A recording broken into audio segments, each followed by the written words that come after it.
সিলেটে জৈন্তাপুর উপজেলার দরবস্ত ইউনিয়নের মহাইল গ্রামে জলজ প্রাণী পটকা খেয়ে 2 শিশুসহ 5 জনের মৃত্যু হয়েছে। নিহত 5 জন ছাড়াও সিলেট এমএজি ওসমানী হাসপাতালে চিকিৎসা নিচ্ছেন আরও 12 জন।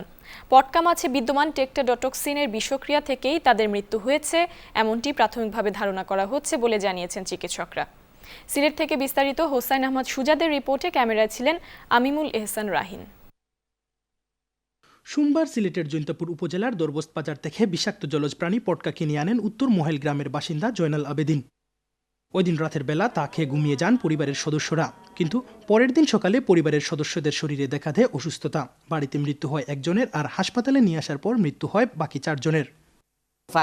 আঙ্গুলো নিঃশব্দ করে, আর এটা খালি নিঃশব্দ জিনজিন করে, আর মাথা সারা কিতা করে ধরতে পারি না। ফুটকরা মাছ বাজার থেকে আনছো না, নিয়ে রান্না বাড়া হয়েছে। যারা কালকে রাত্রে খাওয়া হয়েছে এরা রাত্রে 3টা সাড়ে 3টার দিকে অসুবিধা করছে। যারা সকালে খাওয়া হয়েছে এরা 10টা 11টার দিকে অসুবিধা করছে। এদিকে চিকিৎসকরা জানিয়েছেন পটকার মধ্যে টেট্রাডটক্সিন নামক এক ধরনের বিষ থাকে, যা সায়ানাইড থেকেও ভয়ঙ্কর। যারা অসুস্থ অবস্থায় হাসপাতালে ভর্তি আছেন তাদের উন্নত চিকিৎসার জন্য একটি মেডিকেল বোর্ড গঠন করা হয়েছে। এক ধরনের টক্সিন থাকে যেটাকে টেট্রাডক্সিন বলে। টেট্রাডক্সিন এটা খুব পয়জনাস, বলা হয় সায়ানাইড থেকেও 275 গুণ টক্সিক।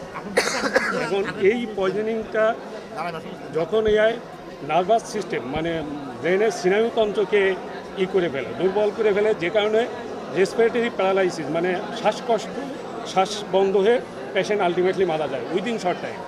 আমরা একটা টিম গঠন করেছি আমাদের ব্যবস্থাপনা থেকে, যেখানে প্রফেসর নাজমুল সাহেব আছেন, উনি head of the department, professor Enayet আছেন এবং তার টিম রয়েছে। এবং এটা আমরা সার্বক্ষণিকভাবে সেই তখন থেকে এটা বেশ এইভাবে ঐক্যবদ্ধভাবে তার কাজ করতেছে। এবং অসুস্থদের অবস্থা আশঙ্কাজনক বলে জানিয়েছে হাসপাতাল কর্তৃপক্ষ।